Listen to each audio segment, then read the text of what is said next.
یہ 20ویں صدی کے آغاز کے وقت جسے ہم پورا کہتے ہیں مڈل ایسٹ، بلکہ صرف مڈل ایسٹ نہیں، پورا شمالی افریقہ سلطنت عثمانیہ کا حصہ تھا، خلافت عثمانیہ۔ لیبیا، الجزائر، مصر، پورا حجاز، یمن، پورا عراق، شام، اور یہ شام ہی کے حصے ہیں در حقیقت، اردن اور لبنان، یہ سب یہ شام عرب، عراق عرب، یہ پورا علاقہ خلافت عثمانیہ یہ اس کا حصہ تھا۔ پہلی جنگ عظیم میں انگریزوں نے عربوں کو بغاوت پر آمادہ کیا، غداری پر آمادہ کیا، انہوں نے خلافت عثمانیہ کے خلاف بغاوت کی، بیج بوئے ان کے دلوں کے اندر نفرت کے، ابھارا انہیں، تم ترکوں کے غلام کیوں ہو، تمہیں خود حاکم ہونا چاہیے، تم کھڑے ہو جاؤ، ہم مدد کریں گے، تم بغاوت کرو، تم ان ترکوں کے خلاف ہماری مدد کرو، ہم تمہیں آزاد کر دیں گے، تم اپنے پاؤں پر خود کھڑے ہو جانا۔ یہ بہت ہی ہمارے لیے دردناک المیہ ہے اس پہلی جنگ عظیم کا۔ کرنل لارنس جیسا شخص، برطانوی استعمار، اور اس کے نتیجے میں عربوں نے بغاوت کی۔ اور اس قدر دردناک بات آپ کو بتا رہا ہوں، میں پہلی مرتبہ جب سن 62 میں حج کے لیے گیا مدینہ منورہ میں، ابھی وہ ریل کے انجن کھڑے ہوئے تھے۔ یہ ترکی کے زمانے میں، سلطنت عثمانیہ کے زمانے میں بغداد سے مدینے تک ریلوے لائن تھی۔ یہ پورا ایک عالم سلطنت عثمانیہ، صرف سلطنت نہیں، خلافت عثمانیہ، پوری ٹرینیں جو ہے ترکوں کی اڑائی گئی، ہزاروں ترکوں کو شہید کیا گیا، یہاں تک کہ صحن حرم میں شہید کیے گئے سینکڑوں ترک۔ یہ جرم تھوڑے نہیں ہے، معمولی نہیں ہے۔ آج جس کی سزا مل رہی ہے، معلوم ہونا چاہیے کہ وہ جرائم کون کون سے تھے۔ اب بھی جو لوگ گئے ہیں انہوں نے دیکھا ہوگا، ترکی کا قلعہ موجود ہے اوپر پہاڑی کے اوپر، حرم کا جو سب سے بڑا دروازہ ہے باب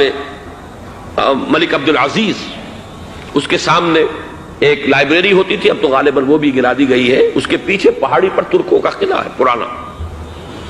اس پر توپیں موجود تھیں۔ جب بغاوت ہوئی ہے،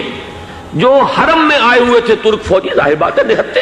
وہ تو نماز پڑھنے آئے ہوئے تھے،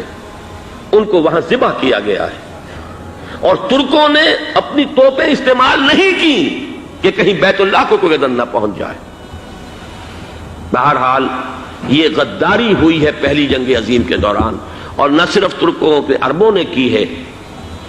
جیسا کہ میں نے کہا تھا، دو ہیں سب سے بڑے مجرم، اس میں ہمارے مسلمان پنجابی سپاہی بھی شامل تھے، لیکن اس کے بعد سلطنت عثمانیہ کے ٹکڑے ہو گئے، چیچڑے ہو گئے۔ ایک انگریز نے لکھا ہے یہ جملہ، زہر میں بجھا ہوا جملہ، کہ تاریخ میں یہ بات ثبت ہو جائے گی کہ ایک انگریز نے اس سلطنت کے ٹکڑے کر دیے کہ جو عمر فاروق نے قائم کی تھی رضی اللہ تعالی عنہ۔ یہ پورا عالم، یہ تمام علاقہ کس نے فتح کیا تھا؟ یہ بات ہاتھ بدل گئے تھے، پھر ترک آ گئے، خلافت عثمانیوں کے پاس چلی گئی، لیکن یہ سلطنت تو حضرت عمر رضی اللہ تعالیٰ عنہ کے زمانے سے چلی آ رہی تھی۔ اس کو ایک انگریز کرنل نے، اور اس نے بغاوت پہ آمادہ کر کے عربوں کو اور ترکوں کے پیٹھ میں چھرا گھپوا کر ان کے ذریعے سے اور ٹکڑے کر دیے۔ لیکن جب جنگ ختم ہوئی، اب انہوں نے کہا کہ اب ہمیں آزادی دیجیے، تو اب انہیں معلوم ہوا کہ غداروں کو دنیا میں کیا ملتا ہے، ٹکڑے کر دیے گئے۔ یہ حصہ عراق یہ انگریز کے پاس رہے گا، شام کا یہ علاقہ یہ فرانسیسیوں کے پاس رہے گا، مصر پر انگریزوں کا تسلط رہے گا، لیبیا اطالویوں کے پاس رہے گا، لے دے کر یہ جو علاقہ تھا حجاز، کیونکہ وہاں کچھ تھا ہی نہیں، یہ عربوں کے پاس چھوڑ دیا گیا۔ اس وقت جو بادشاہ ہیں شاہ حسین اردن کے، ان کے دادا سب سے بڑے غدار وہی تھے، لہذا ان کو اس علاقے کی بادشاہت دے دی گئی۔ اس کے بعد نجد سے ایک تحریک اٹھی ہے، وہ سعودی جو خاندان ہے وہ نجد سے اٹھا ہے۔ نجد میں اس وقت کچھ بھی نہیں تھا، وہ تو صرف ریت کے تودے تھے اور کچھ بھی نہیں، لہذا ادھر کسی استعماری قوت کو دیکھنے کی ضرورت ہی نہیں تھی۔ وہ تو بعد میں تیل برآمد ہوا اور اس کی حیثیت ہو گئی، اور یہ امارات کا علاقہ جو ہے اس کی دنیا میں اب گویا کہ یوں سمجھیے کہ جو سب سے زیادہ اہم علاقے ہو سکتے ہیں روئے ارضی کے نقشے پر، ان میں سے ایک وہ ہو گیا، لیکن یہ اس وقت کی بات میں کر رہا ہوں، کوئی حیثیت نہیں تھی، لہذا اس کو چھوڑ دیا گیا۔ یہ ہے تاریخی پس منظر، یہ لکیریں جو کھینچی گئی ہیں، یہ ایک ملت اسلامیہ کو جو قومیتوں میں تقسیم کیا گیا، پھر نعرے لگوائے گئے المصر للمصریین الشام للشامیین، اب شامی ایک علیحدہ قوم ہو چکے ہیں، مصری ایک علیحدہ قوم ہو چکے ہیں، عراقی ایک علیحدہ قوم ہو چکے ہیں۔ یہ ساری تقسیمیں استعمار کی پیدا کرنا ہے، اس کا کوئی تعلق اسلام کے ساتھ نہیں۔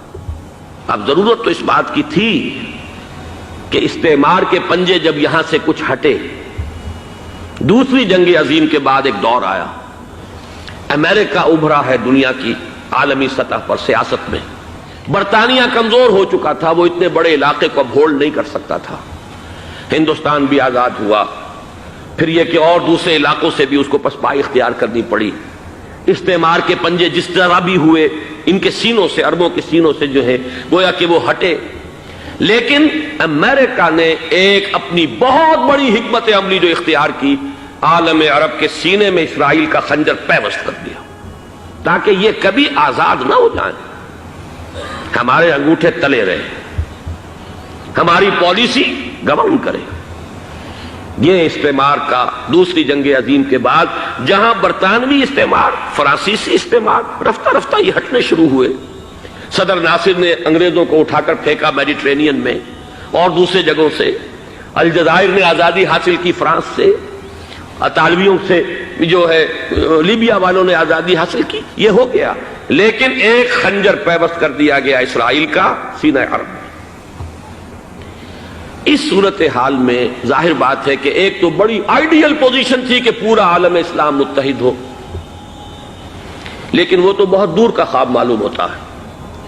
علامہ اقبال سے بڑا کوئی نقیب نہیں ہے ملت اسلامی کی وحدت کا، لیکن انہیں بھی اپنے لیکچرز میں کہنا پڑا کہ اس وقت جو صورتحال ہے، پورے عالم اسلام کی ایک وحدت بن جانا تو تقریباً ناممکن نظر آ رہا ہے۔ اگر کسی طرح ایک common wealth of Muslim nations وجود میں آ جائے تو بھی بڑی کامیابی ہوگی،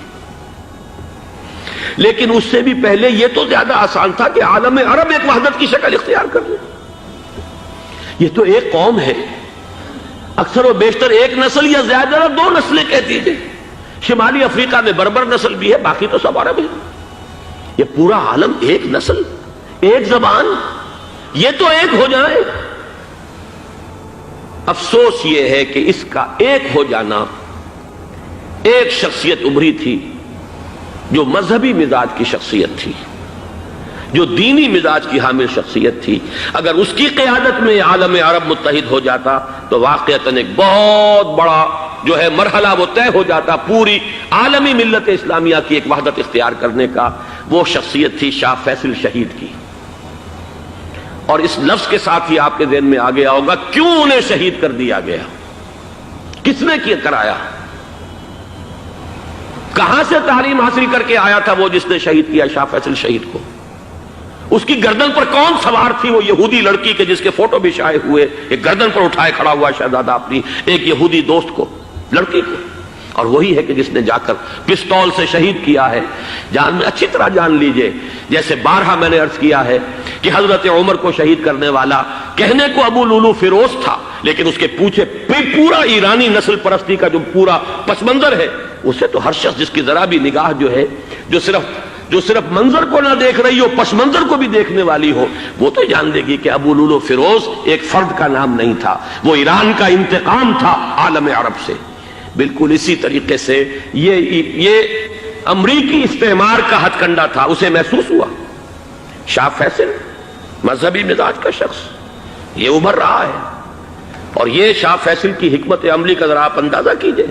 لاہور میں سمٹ کانفرنس ہوئی، اس میں وہ آئے، اور وہ گویا کہ ایک بہت ہی جس کو کہا جائے کہ ایک بہت ایلڈرلی، ایک بزرگانہ ایک شخصیت جو ہے، اور انہوں نے اپنے دولت کے دروازے، عرب میں وہ مشہور تھے کہ نہایت خسیس اور بخیل انسان ہے، اس لیے کہ وہاں وہ خرچ کرتے تھے حساب کتاب کے ساتھ، لیکن ان کے خزانے کھلے ہوئے تھے عالم اسلام کے لیے، ادھر بھی مدد ہے، ادھر بھی مدد ہے، ادھر بھی کام ہو رہا ہے، ادھر بھی کام ہو رہا ہے۔